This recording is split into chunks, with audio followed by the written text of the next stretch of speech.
Hello VC, this is man. I'm back on the road again. I'm driving back to Oklahoma City now. Hopefully this time I don't reformat my hard drive. That was a chore. Actually, it is still a chore. I recovered most of it, but it's everywhere in the hard drive, and it's disorganized. It's organized in a computer's convenience, not my convenience.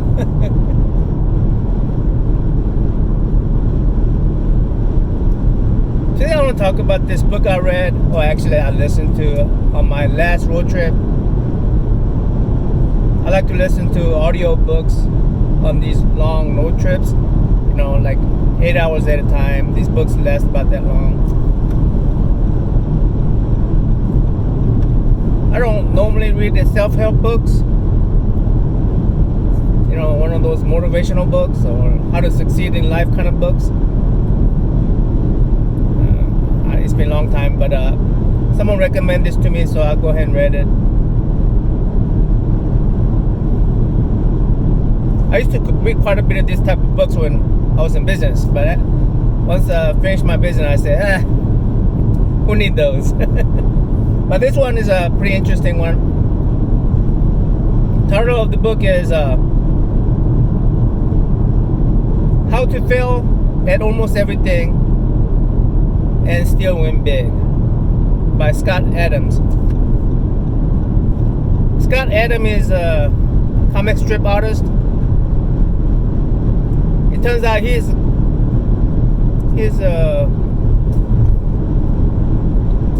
career history resembles a lot of mine. Except I'm not a comic strip artist. He's famous for Dilbert cartoon, Dilbert comic strip. I never identified with the Dilbert. It's supposed to be computer geek or whatever, and from IBM kind of thing. Well, Scott used to be a computer programmer. I used to do some programming. He used to program games. I used to do some game programming when computer programming was easy. Easier.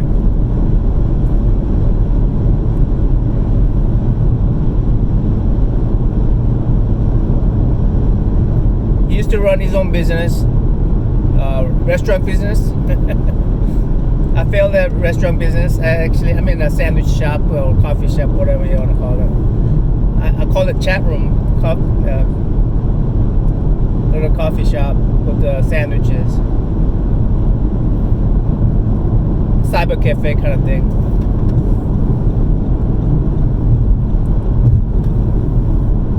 He also ran some consulting business. I ran some computer consulting business.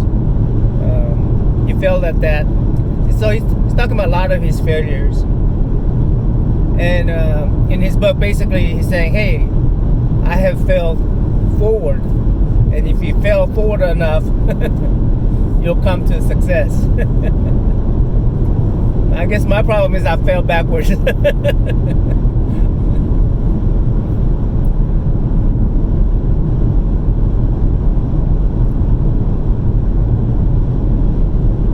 Anyway, one of the things that he talks about in his book is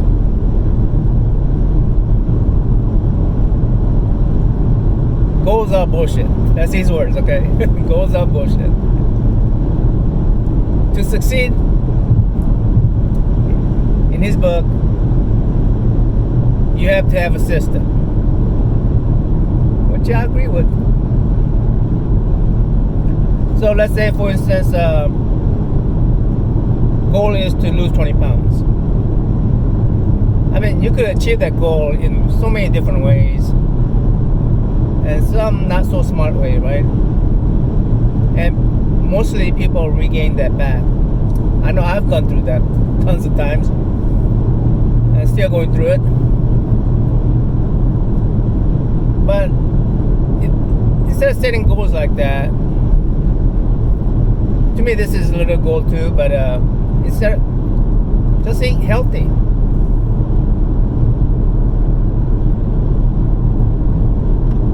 Where every day you just eat healthy, eventually you'll lose weight.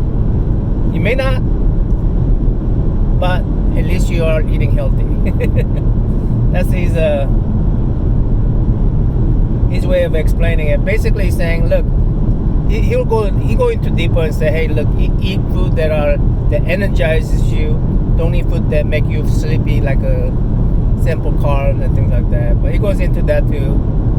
He hits everywhere. But I found him interesting because a lot of things he talk about is, hey, you got to fail at a whole bunch of different stuff.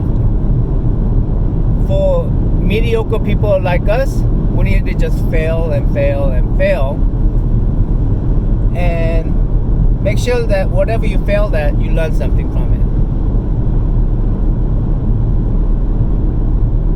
It aligns with my my Drawman channel so much on this, like jack of all, master of none. What's the goal that I set for my channel? I say learn. Yeah. 2 is record progress. 3 is make friends. Now those are my goals. Running this channel, I definitely learned quite a bit of stuff. How to make YouTube videos, how to make thumbnails, and how to read, what do you call those, gosh, I forgot, the metrics or whatever you call them, I forgot now. Words always get stuck in my head. It won't come out. And I did some record progress. Oh, by the way, when I say record progress, you cannot record progress unless you record failures. Without failures, you cannot record progress, right? So that's why I am pretty open to recording my failures in my videos.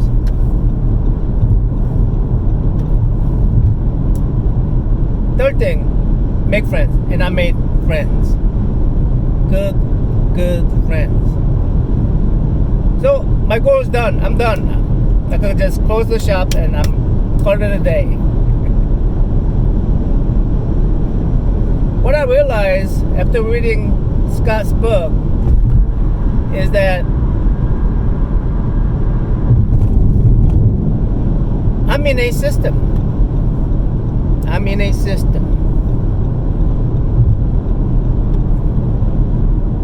I've been making videos almost once a week. Sometimes a lot more, like when I do the Sheffield stuff or Inktober stuff, or once a day kind of thing.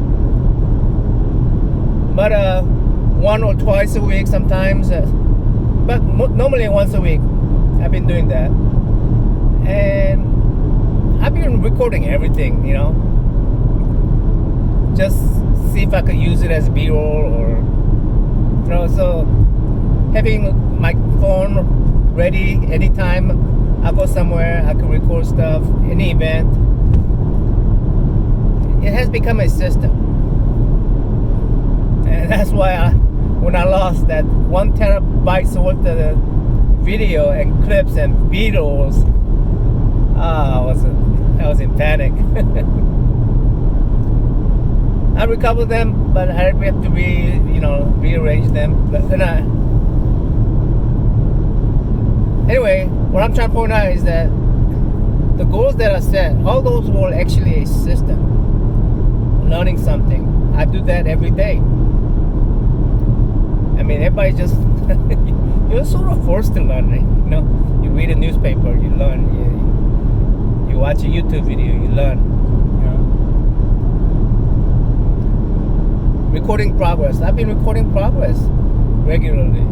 It has become it's not a brush your teeth tooth regular, but it has become pretty regular, right?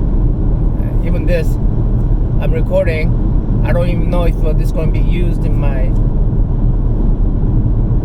video. I mean, I don't know if it's going to be uploaded, edited, whatever. But I'm recording myself like this, and it's a system.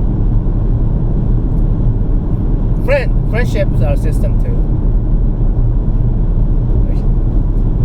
I mean, I'm not saying, oh, you make one friend, then you make another friend. Nah, that's not. You make friends and you get to know them, right? In time, you get to know them a little bit better, and so on. That's what friendship is. I mean, friend I have for over so many years, I'm still learning something new about them. I'm going, oh, you did that? I didn't know you did that, you know. Yes.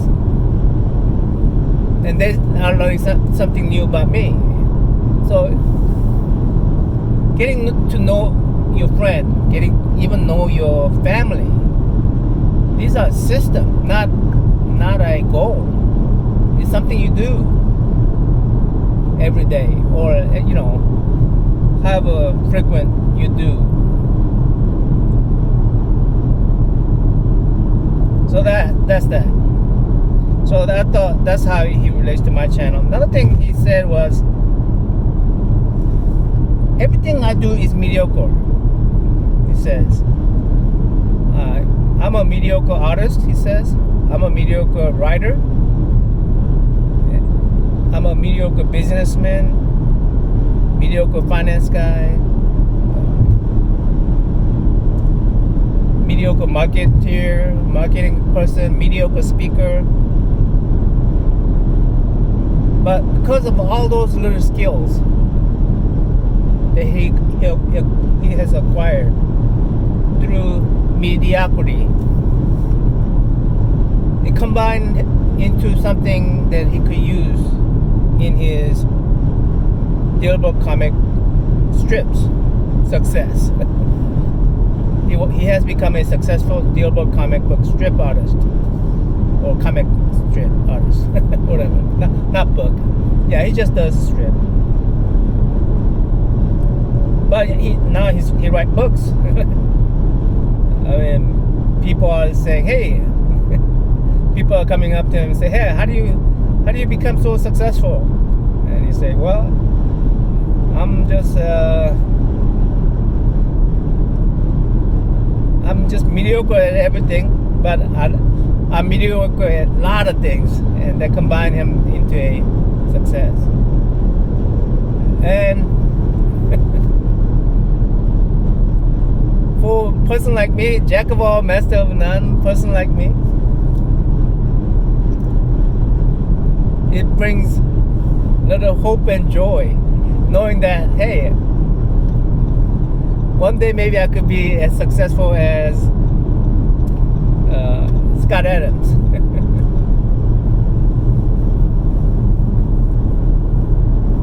I mean, I don't know where I'm going to use my Rubik's Cube skill set or mediocrity in my card tricks. But yeah, I'm still pretty good at nunchuck, guys. One of these days I'm going to show you my nunchuck skills. Yeah, I don't know how I'm going to use that.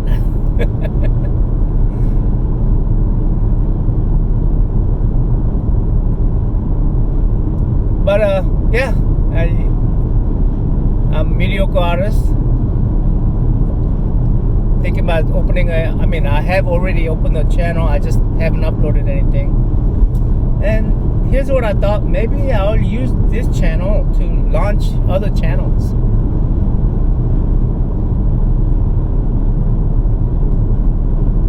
I mean,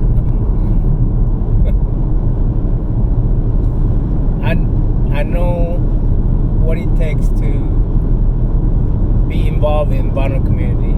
You guys are so dedicated, so passionate about collecting vinyl records, about the music it represents, and about the community, how you guys are so tight. You know, you go and do all the contest videos. When new subscriber comes, you support them. New channel come up, you will support them, go over there and comment with them, and you do shout outs. Gosh, Steve Carlson, for instance, the thing he does for the channel, I mean, gosh, he makes a 20-30 minutes video every Sunday. Then occasionally he has 1 or 2 videos in the middle of the week. I know he goes to every channel, I mean every small channel, and give them a comment, encourage them. He always try to use his channel to promote other small channels. Thing he has to learn about, read up on, and every time he showcases albums and records, that's a lot of time. That's a lot of time.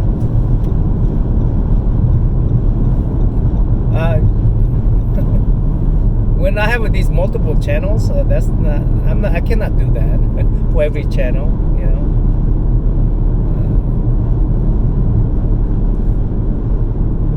Within vinyl community, I'll keep that motto in mind. I'll do that, but I cannot go out there and do same thing for our channel or my political channel. Yeah, so I just I look at it more as a place where I could record videos and keep it as an archive. For instance, my personal channel. My personal channel is supposed to be all about my family, you know, all the history of my family, like how my kids are growing up, and you know, when I took them to Disney when they were little kids, and the video I took when my son went to play, this kind of stuff, or my daughter went to choir practice, or whatever. This kind of stuff, I just wanted to just archive them into YouTube because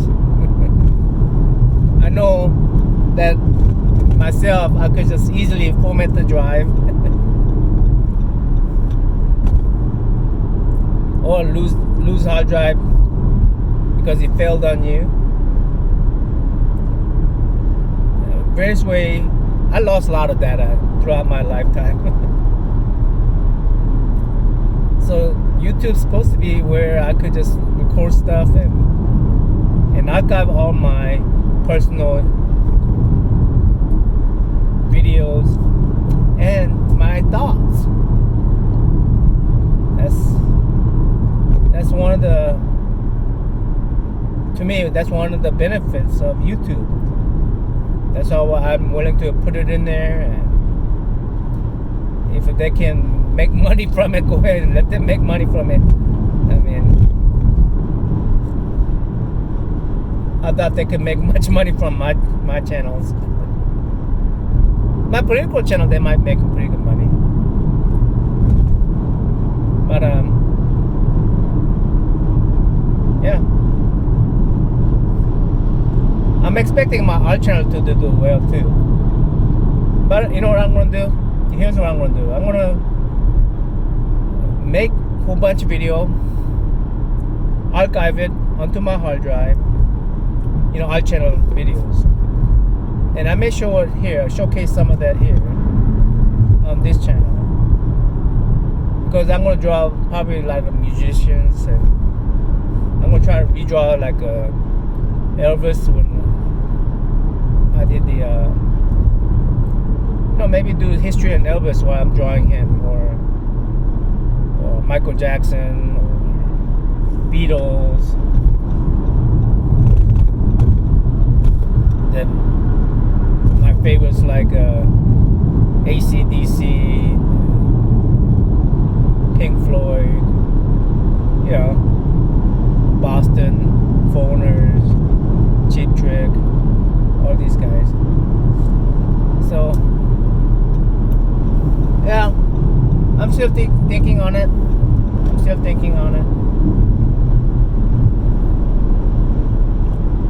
I hope I record enough. Till next time, I'm out.